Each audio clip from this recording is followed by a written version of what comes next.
Paulo foi um dos maiores apóstolos de Jesus Cristo, que naqueles dias da igreja nascente foi salvo e convertido pelo Senhor depois de um período de tempo como inimigo da obra de Deus. Que Paulo foi o fundador da igreja na cidade de Filipos. Amém, irmãos amados? Amém. Onde é que nós podemos ver isto? O início da igreja em Filipos, em Atos, capítulo 16. Amém? Amém. Todo mundo ouvindo? Amém. Amém. Então, em Atos, capítulo 16, nós vemos o início da igreja na cidade de Filipos. Muito teríamos a dizer a respeito do início da igreja em Filipos. Só aqui neste primeiro ponto poderíamos destacar alguns detalhes que preencheriam o tempo desta mensagem. A igreja de Filipos foi fundada pelo apóstolo Paulo e também por seus companheiros. Silas foi um dos tais, e ali a igreja começou debaixo de muita oposição espiritual. Houve aquele lance de uma jovem que adivinhava por um espírito maligno e que Paulo a libertou em nome de Jesus. E em razão disso, Paulo e Silas foram presos em um cárcere interior e pelo menos uma varanda madrugada eles ficaram presos com os pés em um tronco, aleluia, como castigo por ter feito aquela obra em nome do Senhor. Depois nós vimos que eles foram soltos, e sendo soltos, eles foram para a casa de uma mulher cujo nome era Lídia. Qual era o nome da mulher? Lídia. Lídia não era uma mulher pobre, Lídia era uma mulher rica, uma mulher de posses, e também era uma mulher cristã, uma mulher que se converteu ao Senhor.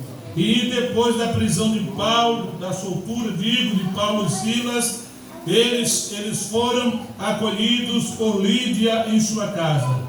E a partir destes episódios, a igreja em Filipos teve seu início. Glória seja dada ao Senhor. Depois aparece a citação de outro personagem do Novo Testamento. Qual é o nome dele? Estamos com Filipenses 1:1. Aparecem dois nomes. O primeiro é o nome de e o segundo Timóteo. Glória a Deus. Timóteo também é mencionado pela primeira vez em Atos capítulo 16. Logo no início do capítulo 16, Timóteo ele é mencionado. Diz-se que ele é filho de uma mulher judia, cuja avó também era judia, e ambas se converteram ao Senhor e criaram Timóteo na fé, apesar de seu pai não ser cristão, nem tampouco judeu, ele era grego, e talvez naquela ocasião fosse já falecido ou tivesse abandonado a família, porque ele não é mencionado em nenhuma outra parte. Pois bem, Timóteo, ele foi chamado por Paulo para, a partir de Atos dos Apóstolos, capítulo 16, seguir a este grande apóstolo na missão de evangelizar. Timóteo depois se tornou um grande pregador do evangelho e teve também a oportunidade de dirigir pelo menos uma igreja, que foi a igreja que estava na cidade de Éfeso, a qual também foi fundada pelo apóstolo Paulo em Atos capítulo 19. Glória a Deus. Os irmãos estão entendendo a palavra? Amém. Muito bem, dois personagens importantes. Então o que é que nós entendemos aqui, pela menção desses dois nomes, Paulo e Timóteo? É que quando Paulo escreveu esta carta, ele não estava só, ele estava com Timóteo, seu companheiro, que também chama filho na fé, filho espiritual de Paulo.